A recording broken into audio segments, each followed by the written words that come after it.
Garuda Indonesia passengers on flight number GK20934.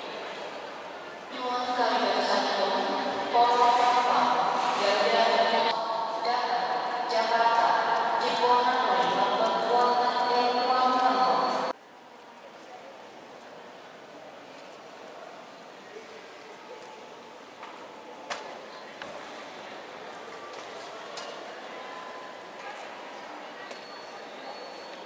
kami mengambil sebuah bagian untuk memberikan kontribusi dalam penurunan harga tiket.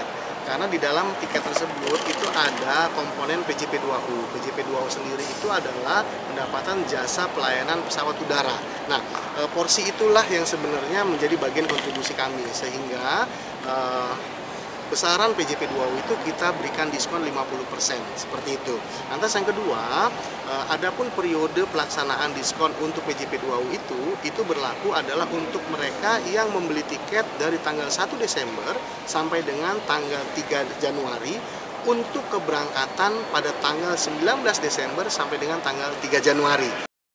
Jelajahi cara baru mendapatkan informasi. Download Metro TV Extend sekarang.